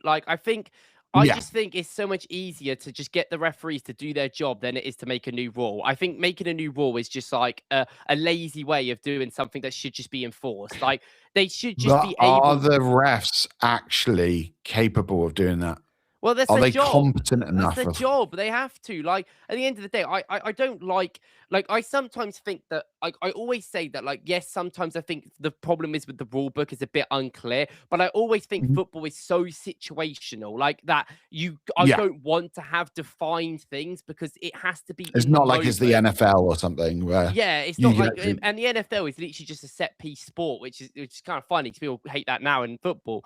But I think I think sometimes when a team is taking too long, they need to give yellows. But yet again, it's too much these referees, respectfully, are humans. We see it all the time with decisions where if a team's 4-0 down and there's a team and they could get, and there's a corner to that team that are 4-0 up, they won't give it because they feel bad. And we see it all the time. Yeah. And that's just the lowest of lows of things that don't matter. But they do it all the time with everything. We see it. They don't want to give yellows early in the games because then as soon as they or a red card. I just about to say that early offense. And I see people say oh yeah, the refs ruined it there because he's given an early yellow. But at the end of the day, if it's a yellow, it's a yellow. Who cares what minutes it's in? But the problem is they give two soft yellows, like the mascara one in my instance, and then Timber got absolutely taken out 10 minutes later, nothing. And I'm like, well, yeah, no consistency. That is got to be things that have been better, but they can't do that. I just think the referees need to make games go quicker in any aspect. I think in throw-ins take the absolute piss. I think they take way too long.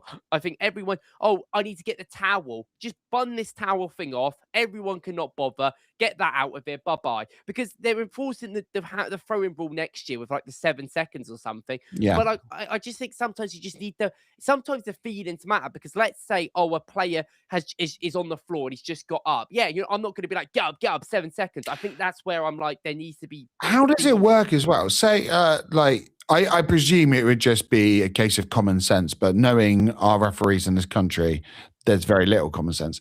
But say if you receive the ball but you're in the wrong position, where the ref is quite often no, move back. You got to move back further along the touchline.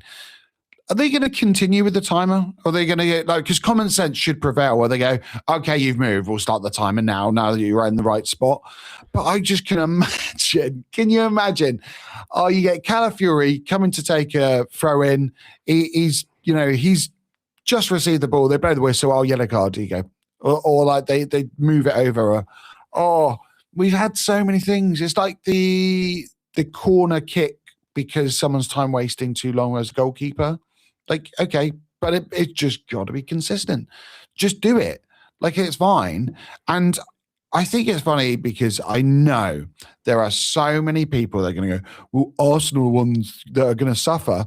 As an Arsenal fan, I don't care because you adapt or you die. Like we have seen that. Like earlier, talking about 2010s, Jesus, we didn't adapt and we were killed on that pitch. So it just is that. You just adapt to the rules. It's like right now, everyone's complaining about us from set pieces. We've adapted. You lot haven't. And then suddenly, Liverpool have gone, Slot's like, wow, set pieces. What's he going to do? Gets a set piece coach in. Suddenly, Liverpool are the set piece kings now. And everyone's kind of like, hey, set pieces are great. Liverpool are amazing. Just, you have to deal with it. And if there is a rule change, we deal with it. If we can't, take as long on the book, fine, so be it. But they just need to enforce it. I don't really know if I love the whole rule thing. I just think if the referees did their job, it would just be easier because people are like, oh, you'll get a yellow, but they won't do that. If Raya gets a yellow for sitting on the floor, he's not going to do it again. He's not stupid. And that's the thing, that the enforcement rules come in. And the thing is, I do think there has to be a second argument about this, about why they're doing this in the first place. And they are doing this probably because they're playing at the highest intensity level ever, and they are playing all the time. And do I see any single person who has cried about the teams taking too long care? No one does. Everyone yet again wants to sit there with their popcorn and watch football, not even think about the players. Arsenal players are going to play 30 games, probably more, or 20 games more than Brighton are this season, respectfully. I think we've played now more games than United will play at the end of the season. Yeah, I'm pretty sure that is. Fact check me, guys, in the chat. But I'm pretty sure that is right. And it's not just us because we're in all competitions. I said this about Voltmarder. Voltmarder in January had played more games than he'd played in the entire season of ever in his career. He played more games this season than he'd played any of the other seasons in his career. Jeez. And it's just that thing. In the Bundesliga, they play 34 league games. There's 5 cup games to get to a final. You go out in the second round, that's 2 games. And then they've got the Champions League games. In this country, we play Carabao Cup. Then we've got a second round of the semis of the Carabao Cup. And that's 6 games, probably 5-6 games. Then you've got the FA Cup, which is another 6-7 games. You've got the Champions League or European games. And you've got 38 league games. I'm like, I don't blame the players for doing it. In this PSR world that we live in, you can't just infinitely sign players. The average Premier League player probably costs about 25-30 mil on average. We're talking even players that play for some of the lower end teams, and they cost that much. So teams can't afford to get 50 squad members in. They're at the brink of their squad of 25 members. And they are tired. These players are taking their time in all aspects because they are tired. So maybe stop making them play 90 games a season, which is going to be at that level with the World Cup, and maybe give them the benefit of that. And then I could be like, oh, okay, because that's why it's happening. Players want to play more football, but this is why they have to do it. It's a means to an end. And all I see is people going, oh yeah, but let's stop the clock and do all this stuff, but not think about the players. They're all going to be dead. Say bye-bye to them ACLs, because we'll be watching like we were 3 years ago when we're watching Arsenal v Newcastle. Where's all the players? Yeah, they're all injured because they're playing too much. And it's going to happen again if you do it like this. So there has especially with international football. Yeah. It's crazy. A Club World Cup coming in, and it's just bonkers. Even pre-season tours now. Pre-season tours are massive in terms of the money they generate, the advertisement, the kits being released, like players being shown on tour and stuff from transfers. It's big money now. It's huge business, isn't it? So I just hope that we don't see a massive influx of injuries. Talking about games and the amount of games we've got, we have got here the final fixtures of the Premier League, because it is getting properly to crunch time. It's 7 points now after City dropped some points against Forest. We have got, Everton, Bournemouth, Man City away. That's going to be a big one, isn't it? Newcastle, Fulham, West Ham, Burnley, and then Palace to finish off. City have got West Ham, Chelsea. They play us at home. Burnley, Everton, Brentford, Bournemouth, Villa, and then Palace as well. Oh, mate, it's mad because in the middle of that, we've still got FA Cup. We've got a League Cup final against City as well. And we've got Champions League. So we know we've got Leverkusen at the moment. Like, it's mad that because I feel at the moment like the season's gone really quickly in one respect. And then at the same time, I'm like, have we really got that many games to go? I feel like there's only like 4 or 5 games to go. But we've got so many games still going. Like, do we have to start looking and thinking like big amounts of rotation right now? Or do you just kind of just try and slug it out and get those players through? Because I guess this leads in as well quite nicely to our next game and the lineup, because we know there's been a lot of players. So like Reece isn't pictured in training, Zubimendi's not pictured in training, Lewis Skelly unfortunately is suspended. Do we just have to like go, sorry guys, you're going to have to get through this now? Or is it like crunch time where Arteta's got to swallow his pride, put Norgard in? He's got to, give Reece a couple of minutes on the bench, or do you just power through?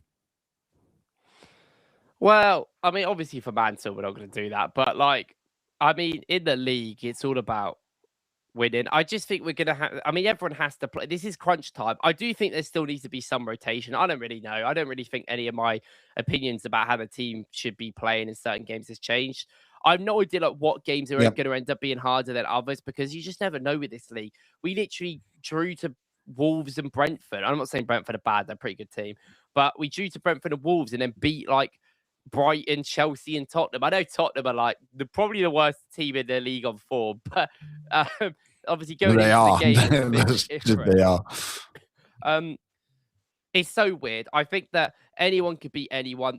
I think a lot of that is down to us. I do think we have played at these margins that everyone is trying to play at, and everyone is like so tight with each other. Genuinely think this has been one of the most interesting Premier League seasons in a while. So I don't know why everyone's crying. It's probably because we're just winning. But I do think it's actually been really, really interesting from like neutral perspective.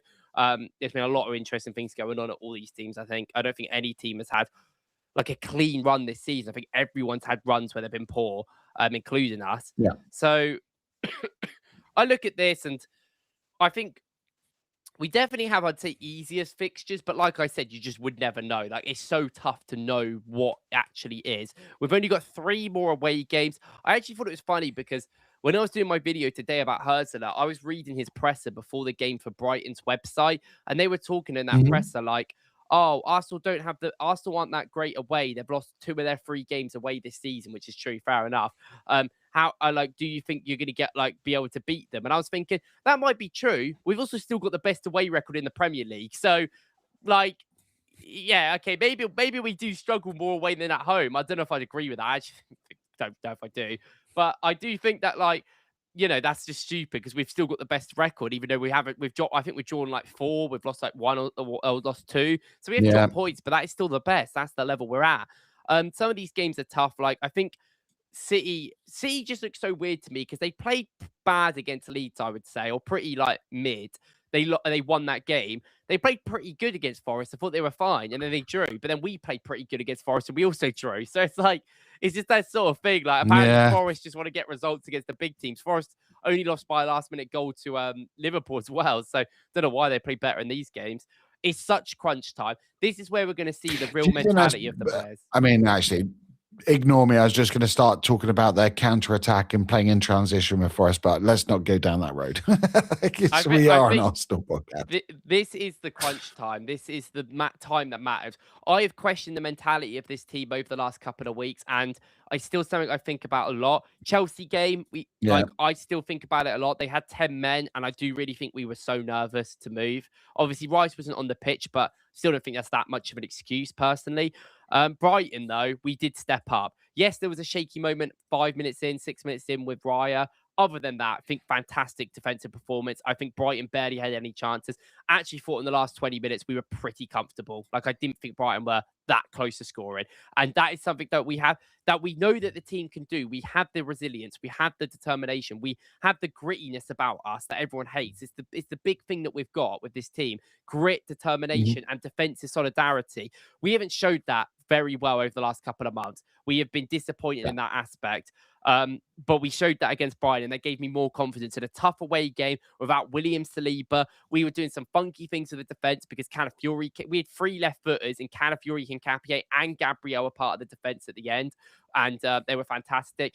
I think I do want to quickly mention him. I think over the last month and a half, our best player by a mile has been Hincapié. I think that guy has come leaps and bounds, and there is problems I have with the build-up, like you mentioned before, but I completely agree. That's not on him. I think the only reason why we compare it is because Calafiori is such a big part of that for us and as a team. But realistically, I'm sorry, I want my midfield to do the build-up, or anyone else. Like Timber doesn't do any Not my of left it. back. Yeah, well, Timber doesn't do any of it. He just sits there the whole time, and everyone's like, "Wow, it's Timber, isn't it?" Like, I think Hincapié has been fantastic. I still think going forward, he has a bit of unearthed potential there, but his carrying looks good. He is actually so much more confident since that Wolves game where he scored. He's been so much more willing to get into attacking areas and do things. Before, he was a little bit more timid. He was scared when he got on there. So good defensively. That recovery he does, him and Rice do 2 fantastic recoveries together against Brighton where they just absolutely crunch the people. I love it. Hincapié, like, you can tell he's won before. That is the mentality. He just doesn't care. I love it. Gabriel stepped up the last 2 games, been very critical of him before. Chelsea was really good. He was fantastic against Brighton, I think. One of the best. Unbelievable. And that is a big part. And I do think his job was easier because we just had to. He just cleared it 14 times in the game because every time they came in else, we just booted to the other side.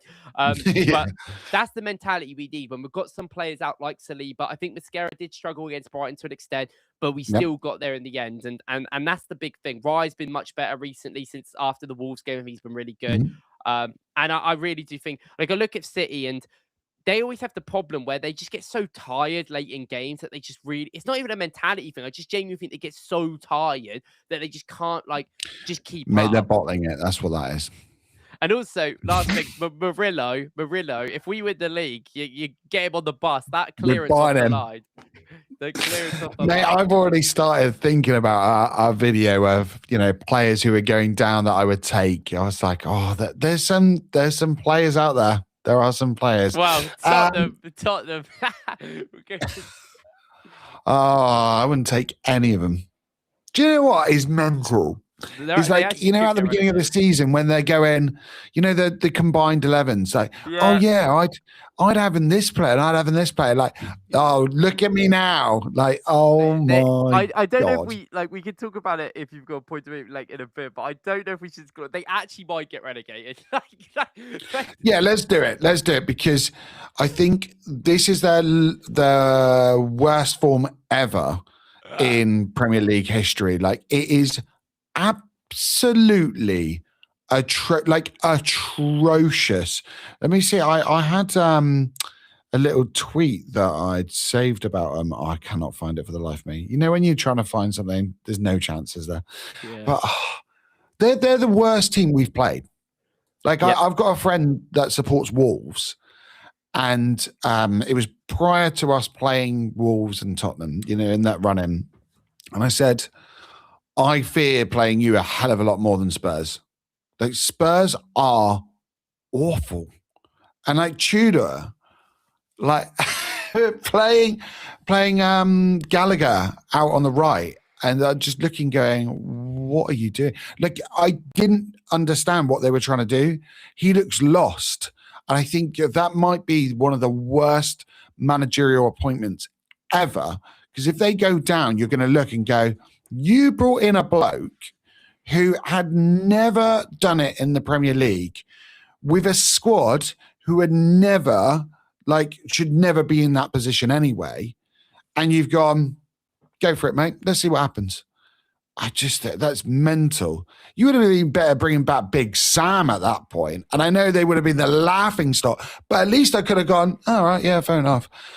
They might go down because Wolves' form is actually really good now. They've had some really good results, but they are, they're just not going to go up. I think they might finish second bottom. I could see Burnley going bottom.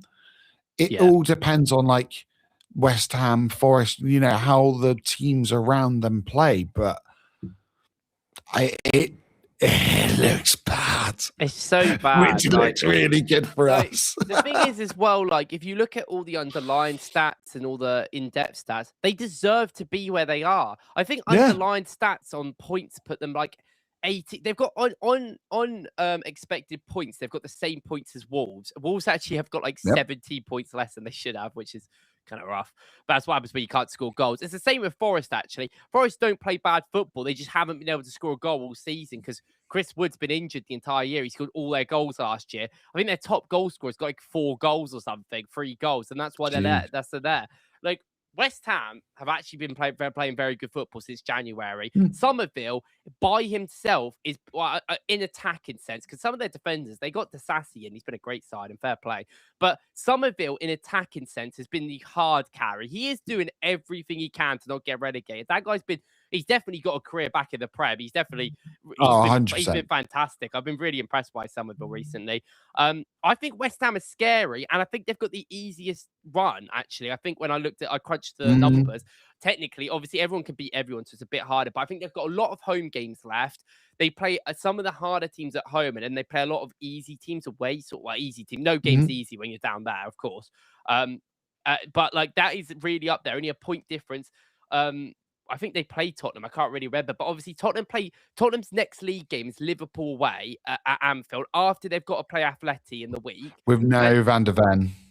Yeah, with no. I think Romero's back now, so it's 1 in, 1 out. And then after that, they've got Atleti again, and then they've got Forest at home. But then Forest, it's just something said. Forest are also going to be playing Midtjylland in the Europa League 3 days before. And they'll be playing against Atleti in the Champions League 4 days before. So it's very interesting because Midtjylland are a decent Danish side, but I do think with how Nottingham Forest dispatched Fenerbahce last round, they play the home leg next week. So if they win 4-0 at home or 3-0 at home, play the sub team for that game and keep up, because that realistically, at what point is the Europa League does not matter and the league matters more? Probably now, right? They could probably Nottingham Forest dead ass could win the Europa League and just get relegated. I mean, they could do that. It's not against the thing.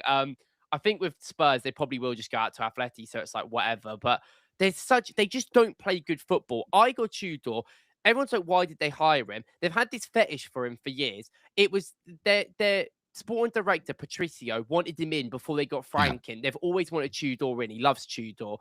Even though he's left the club now, then they got Tudor in, which I thought was kind of funny. I said the same thing when they hired him. I said it's such risky business hiring a guy that's never managed in the Prem before to get you out of relegation fight. But at the end of the day, if you look at it, it is quite an easy job.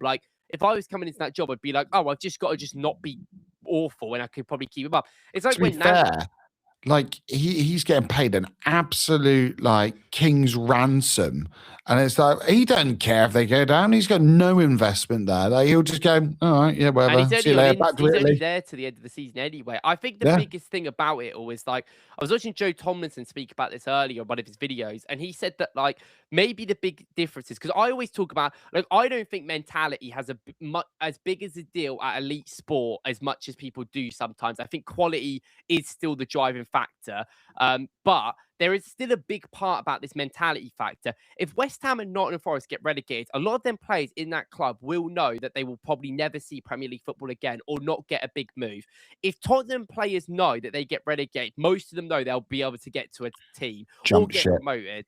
So a lot of 6-10 was saying this as well. It's wonder if that mentality with them is like that. And Van der Ven is someone that I don't think he's ever has been as good as what people say he has, but I think he's decent. I think when he got red carded yesterday against Palace, when he pulled Sarr back, I just thought that just kind of feels like he's given up, because it just felt like he didn't need to do that. And I don't know, it just felt so weird in the moment to watch that and be like, you were 1-0 up and you've just done that. What am I watching? And then the entire team, I know they've got so many injuries, which is its own conversation. How have they got so many injuries all the time for 3 years? Somebody's going on with that trading grad. I hate saying the trading. It's if something's going on there that you don't just get 15 ACL injuries. The big injuries as well. You don't get that many without something going on all the time. And I thought it was on Ange when he played, but it's clearly just not. It's clearly to do with Tottenham.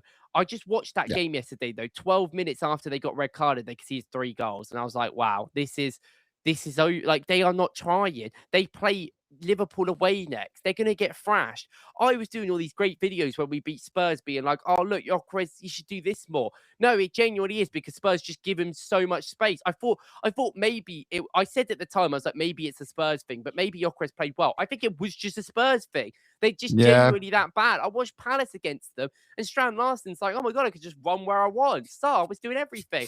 And I'm like, I cannot believe it. I genuinely cannot believe we're in a position where Tottenham Hotspur, a top 6 club, might get relegated. Like, any top 6 club getting relegated is crazy. We got to stop calling them a big 6 club. But, but this is where it ends.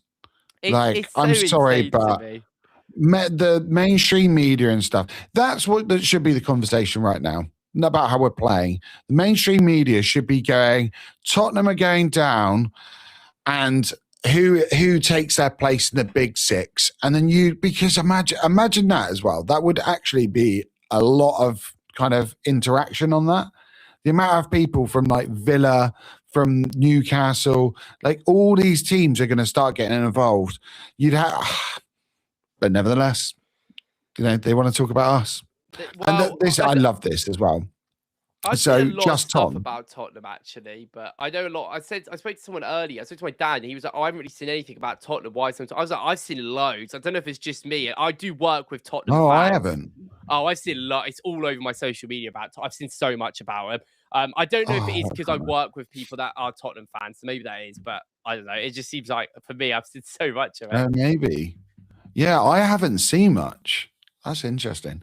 Tom was saying right at the top of the show, Spurs are probably the biggest contributors to our potential title. Gave us 6 points gift wrapped and took 4 points off City. 13% of 13% of Tottenham's points this season are from City.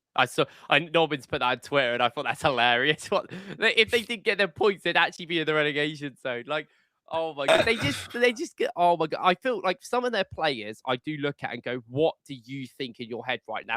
What is Xavi Simons thinking? Like, he had all these clubs, and eventually Chelsea faffed around, so he went to Tottenham in the end, and now he's in a relegation fight. What did Tell think? You remember when Tell was going to go to United, and then all that happened, and he went to Tottenham in the end? What is he thinking? I mean, he's part of the problem. He was awful against Palace, but I think that's part of Van der Ven. I genuinely think, because do you remember, it must be 2 weeks ago, I think it was, episode 39, and we were talking, I said about, we had the conversation about how much they were being asked to run against us, and there was one moment where Van der Ven's just looking at Tudor going, I ain't doing it. Like, are you joking? And at the time, it's like, well, they've been asked a lot, like the space between the lines was enormous, and now I look and I think he's probably sat there going, I am the best player in this squad. I think he has that mentality. I bet he's just thinking, what am I doing here? Why am I doing this? Like, are any of you going to start pulling your weight? It's so bad. Like, it's so bad. I don't feel sorry for him. I love it, but it is funny, just, they're all and the funny thing is that, aren't they? That's the thing. Like, and it makes a big difference. There's some players that I think like aren't that bad. Like, I've always said, I think Vicario is like a mid-table Prem goalie, but he is just playing like, so I like bad. Kulusevski. I think he's a good player. Well, Kulusevski hasn't played one game this season because he's I know. But do you know what I mean? Like, he must be going, what?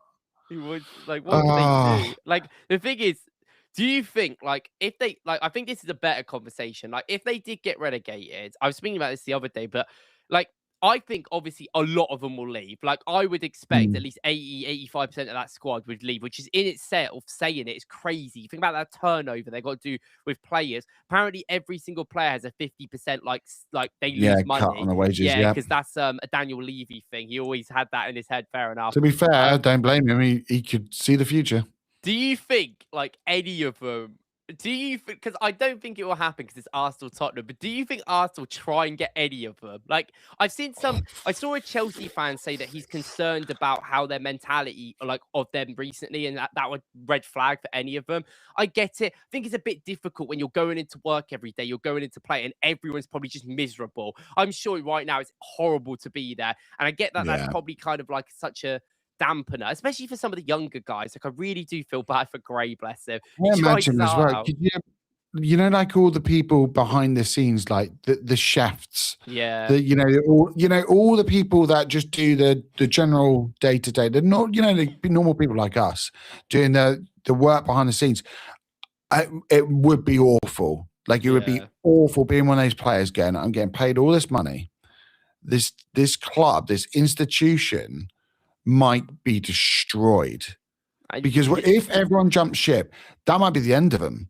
They've got that enormous stadium that running that stadium's going to be so funny in the championship. Do you know what I mean? Like, oh my god, there's so many things, and you're going, these people are going to lose their jobs.